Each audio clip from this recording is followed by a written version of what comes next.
Hora extra, folga, férias. Quando o assunto são os direitos trabalhistas, a gente deve pensar e levar em consideração a relação empregador-empregado.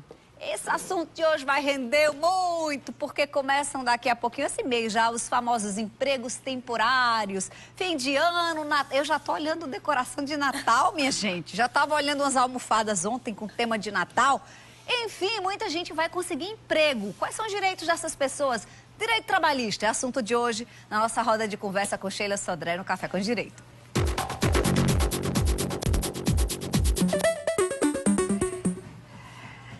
Sheilinha, bom dia! Bom dia, Fernandinha. Eu vou usar um pouco esse otimismo que a gente tem aqui e falar o seguinte. Essa semana, olha que hoje é quarta, encontrei 3 telespectadoras do programa. Então, a primeira coisa que elas olharam pra mim foi: poxa, você é mais magra pessoalmente. Fernandinha deve ser bem magrinha. Aí você que já tem mais anos de televisão, aproveita e explica pra população que realmente aqui a gente fica mais gordinha. Esse ano eu completei, esse mês, né? Essa semana, eu completei 13 anos de Sistema Correio de Comunicação. E o que eu mais escutei durante esses 13 anos... Nossa, como você é magra pessoalmente. É verdade, a televisão engorda em média 5 quilos. Então, todo mundo que você vê na TV cheia, parruda, aquela coisa voluptuosa... Tire ali 5 quilos. Diminua aí 5 quilos, que é a realidade, tá? A gente tá esclarecida e ela é bem magrinha mesmo. Você também. Ó, a gente vai falar sobre uma relação que é importante que o trabalhador conheça o seu direito para muitas vezes não ser lesado. O que muitas vezes não acontece, né, Sheila? Indiscutível, Fernandinha. E a primeira coisa, assim, por mais básico que seja, é você identificar se você tem ou não uma relação de trabalho. E tem características específicas. Poxa, eu tô ali já há um tempo prestando serviço, trabalhando com fulano, e ele não assina a minha carteira de trabalho. Será que eu tenho um vínculo meu? Ele diz que não, que é só terceirizado, e aí vai. Né? Ou algumas relações que são criadas aí, até às vezes para camuflar essa relação de emprego. Então, olha bem, se você recebe uma remuneração, se você é subordinado, você recebe ordem, e principalmente, se além de subordinado existe uma assiduidade, você cumpre horário, você está sempre nesse local, você é empregado e, consequentemente, você terá direito e tem que ter a sua carteira de trabalho assinada, Fernandinha. E quando eu digo assinada, é lá escrito na sua carteira todas as condições do trabalho. Lembrando que na carteira de trabalho nunca poderá ser escrita nada que prejudique ou que seja de forma pejorativa para o trabalhador. Por exemplo, foi demitido por justa causa. Não pode colocar. Nada. Por exemplo, mil e uma coisa que se coloca na carteira não pode de jeito nenhum. Lembrando, esse contrato de experiência, que são de 90 dias, também tem que assinar a carteira de trabalho. Não tem essa história. Eu tô ainda num período de experiência, ninguém vai assinar minha carteira. Não é para assinar, estabelecer e lá deixar que são os 90 dias como experiência. Vamos aqui à nossa tela para acompanhar a nossa arte. Toda mulher tem direito a 15 minutos de descanso antes de cumprir hora extra. Lembra que eu comentei assim, você tá no seu trabalho, aí sua colega falta. E seu chefe chega, você podia substituir fulana hoje? Dá uma emendada aí, faça aí mais umas horas extras e faça o trabalho dela. Ela tem que ter esse descanso? Exatamente. A mulher, especificamente, Fernandinha, ela tem alguns privilégios em relação ao homem. Eu digo privilégio porque é necessário para se ajustar.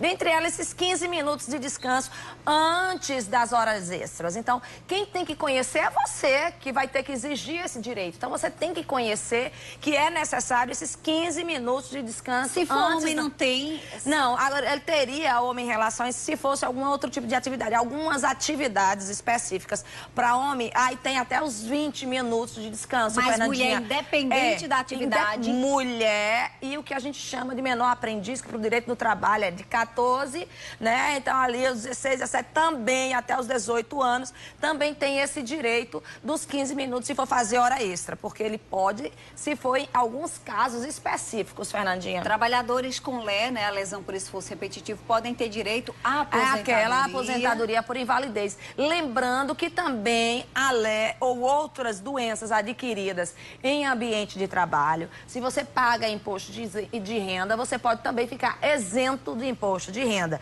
Não só por causa daquelas doenças que nós já falamos, mas especificamente por qualquer acidente de trabalho, alguma doença que te causou alguma invalidez por ser do trabalho. Todo professor tem direito a intervalo intrajornada, o que é isso, Sheila? Exatamente. Entre um trabalho e outro, aí a legislação do professor ela é bem específica. Ela dá direito às férias específicas no mesmo período escolar. Então, você tem alguns direitos específicos, principalmente esse que é uma interjornada bem maior do que a de qualquer trabalhador em relação a isso. Eletricista tem direito adicional de periculosidade, médico, insalubridade, garimpo.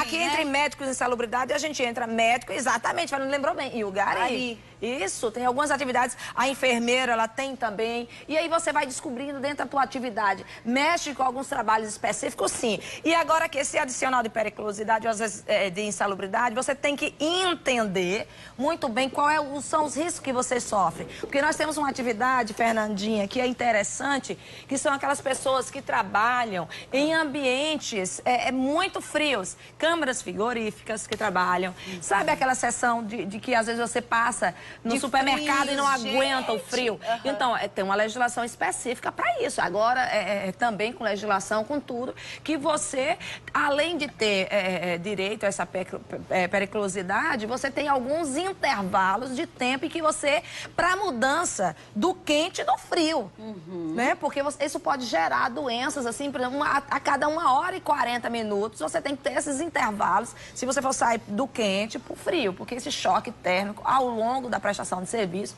gera doenças e problemas de alergias, respiratórios, e aí vai uma consequência bem grande. A gente vai ter muitas, mas muitas dúvidas no nosso WhatsApp. A gente vai tentar ser sucinto para responder todo mundo. Vamos tentar. Vamos tentar.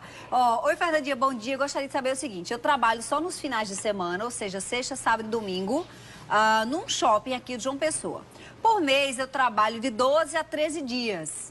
Né? E minha carteira de trabalho é assinada com um salário de R$440. Mas com os descontos eu recebo somente 391. Isso porque tem um abono salarial de um filho menor. Minha dúvida é, pode um trabalhador de carteira assinada que trabalha 8 horas por dia receber menos de um salário? Ele, no caso, não trabalha 8 horas por dia. Tá. Ele reduz a carga horária dele, mas ele tá mas ele tá trabalhando só nos finais de semana, e como ele trabalha no domingo, ele também tem que receber a dobra, né, Fernandinha? Então a hora trabalhada não é hora extra. Ele pode até fazer hora extra no domingo, que aí é outra questão, vai continuar recebendo o valor adicional referente à hora extra. Mas se ele tá trabalhando no domingo, e isso ele tem que computar no domingo, ele também está trabalhando e tem que receber aquela diária dele, considerada diária, ela pode ser dobrada. Aí o que vai acontecer? Se tem algumas categorias que, por conta do meio de acordo coletivo, no caso específico que deve ter do comércio, para esses trabalhos de final de semana, deve ter um acordo específico que permita. Seria bom ele ir no sindicato dele descobrir, aqui está o meu contra-cheque, está certo ou não está certo? Eu trabalho 3 dias, dessa forma, e com certeza é o sindicato do comércio. Geralmente é isso que acontece com eles. E aí, às vezes, passa batido, porque ele só está trabalhando 3 dias, mas mesmo assim, nesses 3 dias, está claro que ele trabalha no domingo. Procura o sindicato. A gente já vê que alguma coisa pode estar errada referente a esse domingo. Bom dia, Fernandinha. No caso, falar sobre a carteira de trabalho, o patrão pode segurar a carteira por mais de meses. E aí, depois de um acidente que pegou 30 dias de atestado, ele pode demitir? Fernandinha, olha bem, aí começa... são 2 coisas importantes, eu vou até pedir depois pra gente relembrar a segunda. A primeira é 48 horas é o tempo legal estipulado para que o empregador permaneça com a sua carteira de trabalho. Não é mais necessário que isso, para que ele faça as anotações. Até porque não é um tratado que ele vai escrever na sua carteira de trabalho. Ele vai apenas colocar os elementos necessários, que é o tempo que você tem que trabalhar, é a data de admissão e algumas outras questões ali específicas, se está trabalhando os 90 dias de experiência. Ele tem que lhe devolver essa carteira com 48 horas. E a multa e algumas consequências, ele não poderia, teria que devolver. O segundo, imagina, ele reteve a carteira, ele sofreu um acidente, ele estava de licença. Aí tem que ver qual é o quadro. Se ele ficou aqueles 15 dias pago pela empresa, tá? 30 dias, então você deve ter ele ficado ficou 15 INSS, exatamente, 15 e o restante do INSS. Se ele volta, Fernandinha, e aí simplesmente voltou, foi um acidente simples, coisa simples, ele retorna, né, desse problema de saúde dele, sem sequela, sem nada, não tem. Não tem aquela estabilidade, porque não é o caso específico. Aí o patrão pode demitir. Exatamente. Tá. Bom dia, Fernandinha. Eu tenho uma dúvida. Na verdade, eu tenho férias para vencer. E aí eu sugeri ao meu patrão vender, né? Assinar que tirei, mas eu continuar trabalhando. Como é que funciona isso? Quanto eu recebo? Ele pode fazer isso? Amo seu programa, seu jeito de apresentar simples, humilde e muito comunicativa. Deus abençoe. Obrigada, tá? Pelas palavras elogiosas. E aí, Sheila? Olha bem, pode vender férias? Pode. São duas coisas interessantes. É a questão do fracionar as férias, né? Que você pode fracionar suas férias. No caso, como a gente falou ali, do estudante, do menor, as férias dele tem que coincidir com as férias escolares, já que ele está falando de férias. E o trabalhador, se tiver 2 membros da mesma família trabalhando na empresa, as férias têm que coincidir. Lembrando que férias é a opção do empregador, ele que vai organizar. Venceu, completou 1 ano, ele tem mais 1 ano para estabelecer suas férias. E você pode vender. Agora tem que constar isso normalmente, e você vai receber as suas férias, ele vai lhe pagar. E também tem um texto de férias. Não, eu vou trabalhar normal, 15 dias, e vou vender mais 15 dias. O que não pode vender é os 30. Isso, por que eu não posso se o direito é meu? Não tem essa liberalidade toda de você vender seus 30. Por quê? É uma questão de saúde pública, que aí o Estado aposta, faz uma legislação em que você, trabalhador, tem que tirar suas férias. Nem que seja nesse mínimo aí, mas você precisa tirar suas férias. Não pode vender na integralidade dos 30 dias. Você pode negociar aí até 20 dias, mas não pode deixar de tirar suas férias. Fernandinha, fui demitido ontem. Será que eu terei direito às parcelas do 13º? Aí tem que ver proporcional o tempo, Fernandinha. Do tempo que ele ficou empregado. Você, olha bem, a empresa nada impede. Quero mais um pouquinho. Nada impede de você pedir a um contador amigo ou alguém de verificar, ou até um próprio advogado, verificar se as contas estão certas. Lembra que a gente fez um programa bem específico aqui, referente à hora do desligamento. E aí você verificar se as contas foram feitas corretamente, suas horas extras, né, foram direitinho, se houve a contribuição da Previdência, de tudo referente às verbas necessárias, né? Esses intervalos, no caso, se você tinha direito ou não, tudo isso é estabelecido nesse momento que você tem que verificar. E aí você pode apresentar uma contraproposta. Não tenha medo de na hora, já está demitido mesmo, olha, eu vou receber 1 semana depois, eu vou lá na empresa ver a prestação, ver o encerramento, tá? E aí você também leva a sua, por que não? E aí, se tiver alguma diferença, você negocia ali na saída. Fernandinha, bom dia. Eu trabalho em empresa que todos os funcionários são obrigados a tirarem férias coletivas em dezembro, ficando assim só 13 dias para tirar no mês que cada um tem direito às férias. Isso é correto? Tá? Pode? É correto, Fernandinha. Nesse caso acontece muito com fábricas, não é? Isso. Dos carros, eles dão férias coletivas quando o negócio tá ruim, né? Mas olha bem, normalmente, quando uma categoria... Tem empresas que trabalham, Fernandinha, também por safra, né? E aí, às vezes, também tem essa questão. Isso é normalmente regulamentado, essas férias coletivas, né? Às vezes dão um abono a mais, às vezes antecipa alguma coisa referente a isso, né? Alguma parcela aí é antecipado. Verifique isso junto ao seu sindicato. Olha, a minha esposa trabalha, mas a empresa não está depositando o fundo de garantia. A empresa tem esse direito?